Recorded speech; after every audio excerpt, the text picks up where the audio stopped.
കോതമംഗലത്തിന് സമീപം പൊങ്ങിൻചുവട് കാട്ടാന ആക്രമണത്തിൽ ആദിവാസിക്ക് ദാരുണാന്ത്യം. പുഷ്പാകരൻ എന്ന വെള്ളക്കയ്യനാണ് മരിച്ചത്. വനവിഭവം ശേഖരിക്കാൻ പോകുന്നതിനിടെ കാട്ടാന ആക്രമിക്കുകയായിരുന്നു. കാട്ടില് മലഞ്ചിറക്ക് എടുക്കാൻ വേണ്ടി പോയിട്ട് അന്നേരം കാട്ടാന ആക്രമണം ചെയ്തു. അന്നേരം പുള്ളി കൊല്ലപ്പെട്ടതല്ല, അവിടെ വെച്ച് അന്നേരം ജീവനുണ്ടായിരുന്നു. അന്നേരം എന്നെ വിളിച്ച് കഴിഞ്ഞപ്പോൾ ലാസ്റ്റ് ഞാനും കൂടി അവിടെ പോയി വണ്ടിയും കൊണ്ട് വിളിച്ച് കാട്ടിനുള്ളിൽ കൂടി ആളുടെ അടുത്ത് പോയി കഴിയുമ്പോൾ നാടി പിടിച്ച് നോക്കി കഴിഞ്ഞപ്പോൾ അടിക്കുന്നുണ്ടായിരുന്നു. പിന്നെ ഇടവഴിക്കും അങ്ങോട്ട് വന്നു കഴിഞ്ഞപ്പോൾ ആൾ മരിച്ചത്. ലാൽ കൃഷ്ണ കൊച്ചിയിൽ നിന്ന് ചേരുന്നതിന്റെ കൂടുതൽ വിവരങ്ങളുമായി. ലാൽ, എപ്പോഴാണ് ഈ സംഭവം ഉണ്ടായത്? ഈ മേഖല നേരത്തെ കാട്ടാന ഭീതിയുള്ള മേഖല തന്നെയാണോ? വിശദാംശങ്ങൾ എന്താണ്? പ്രജിൻ, ഇത് ഒരു വനമേഖലയാണ്. അത് തന്നെയാണ് അതിൻ്റെ ഏറ്റവും വലിയ പ്രത്യേകത. അതായത് കോതമംഗലം നഗരത്തിൽ നിന്ന് 16 കിലോമീറ്റർ അകലെ ഇടമലയാർ വനത്തോട് ചേർന്നുള്ള ഒരു ആദിവാസി ഉന്നതിയാണ് പൊങ്ങിൻചൂട് എന്ന് പറയുന്ന പ്രദേശം. ഇവിടെ ഇന്ന് ഉച്ചയ്ക്ക് ശേഷമാണ് നമ്മൾ ഈ നേരത്തെ പറഞ്ഞ വെള്ളക്കയ്യൻ എന്ന് വിളിക്കുന്ന പുഷ്പാങ്കരൻ അടക്കമുള്ള 4 പേർ വനവിഭവം ശേഖരിക്കുന്നതിന് വേണ്ടിയിട്ട് വനത്തിനകത്തേക്ക് പോകുന്നത്. ഈ സമയത്ത് കാട്ടിൽ നിന്നൊരു ആന പെട്ടെന്ന് അപ്രതീക്ഷിതമായി ഇറങ്ങി വന്ന് ഇവർ ഓടിക്കുകയായിരുന്നു എന്നുള്ളതാണ് പറയുന്നത്. ഈ ഭയന്ന് ഓടുന്നതിനിടയിൽ ഇവരെ തുമ്പിക്കൈ കൊണ്ട്, ഈ വെള്ളക്കയ്യനെ തുമ്പിക്കൈ കൊണ്ട് ചുഴറ്റി ആന വലിച്ചെറിയുകയും ചെയ്തു.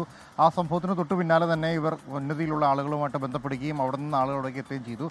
കൈകാലുകളെല്ലാം ഏകദേശം ഒടിഞ്ഞ നിലയിലായിരുന്നു. അവിടെ വെച്ച് തന്നെ വെള്ളക്കയ്യൻ്റെ അവസ്ഥ എന്ന കാര്യം പറയുന്നുണ്ട്. പുഷ്പാങ്കരൻ എന്നാണ് അദ്ദേഹത്തിൻ്റെ യഥാർത്ഥ നാമം. ഏകദേശം 50 വയസ്സിനടുത്ത് പ്രായവുമുണ്ട്. തുടർന്ന് അവിടെ നിന്ന് ആശുപത്രിയിലേക്ക് കൊണ്ടുവരുന്നതിനുള്ള ശ്രമമായിരുന്നു. ഈ ആശുപത്രിയിലേക്ക് കൊണ്ടുവരുന്നതിന് ഏറ്റവും വലിയൊരു പ്രതിസന്ധി എന്ന് പറയുന്നത് വനമേഖലയുടെ ഉൾപ്രദേശങ്ങളിലാണ് ഇവർ പോയത്. അവിടെ നിന്ന് ആദ്യം ഉന്നതിയുടെ മേഖലയിലേക്ക് എത്തിക്കണം. അവിടെ നിന്ന് പിന്നെയും യാത്ര ചെയ്താൽ മാത്രമേ ഇടമലയാർ അടക്കമുള്ള ഇടങ്ങളിലേക്ക് എത്തുള്ളൂ. അവിടെ നിന്ന് മാത്രമാണ് റോഡ് മാർഗം ആരംഭിക്കുന്നുള്ളൂ എന്നുള്ളതാണ്. അതായത് 16 കിലോമീറ്റർ പിന്നെയും താണ്ടിയാലാണ് കോതമംഗലത്തുള്ള ആശുപത്രിയിലേക്ക് എത്താൻ കഴിയുകയുള്ളൂ. ഈ ആശുപത്രിക്കുള്ള യാത്രാമധ്യേ ഇദ്ദേഹം മരിച്ചു എന്നുള്ളതാണ് ഇപ്പോൾ നിലവിൽ അറിയാൻ കഴിഞ്ഞത്. കാട്ടാനയുടെ ആക്രമണത്തിൽ തന്നെയാണ് മരിച്ചത് എന്നുള്ള കാര്യം ഇവർ പറയുന്നുണ്ട്. പക്ഷേ വനംവകുപ്പ് ഇതിനകത്ത് ഇനി ഒരു സ്ഥിരീകരണത്തിന് വേണ്ടി കാത്തിരിക്കുകയാണ്. കാരണം കൂടെ പോയവരുടെ മൊഴി മാത്രമാണ് നിലവിൽ ലഭിച്ചിട്ടുള്ളൂ. ബീറ്റ് ഫോറസ്റ്റ് ഓഫീസർമാരടക്കമുള്ളവരിൽ നിന്ന് ഇതുമായി ബന്ധപ്പെട്ട വിവരശേഖരണം നടത്തുന്നുണ്ട്.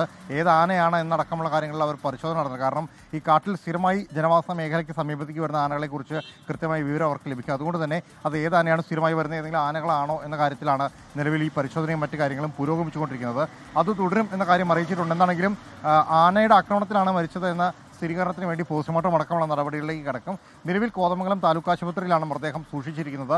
ഇവിടെ നിന്ന് മൂവാറ്റുപുഴ ജനറൽ ആശുപത്രിയിൽ എത്തിച്ചായിരിക്കും മിക്കവാറും പോസ്റ്റ്മോർട്ടം നടക്കുക എന്നുള്ള കാര്യമാണ് അറിയാൻ കഴിഞ്ഞത്.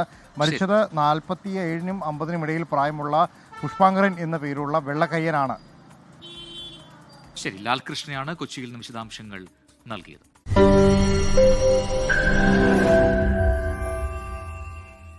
ലോകത്തെവിടെയായാലും ഏത് സമയത്തും 24 വാർത്തകളും ഓഗ്മെന്റഡ് റിയാലിറ്റി പാക്കേജുകളും എക്സ്പ്ലെയിനറുകളും വിശദമായി കാണാൻ ഞങ്ങളുടെ യൂട്യൂബ് ചാനൽ നിങ്ങൾക്ക് സബ്സ്ക്രൈബ് ചെയ്യാം.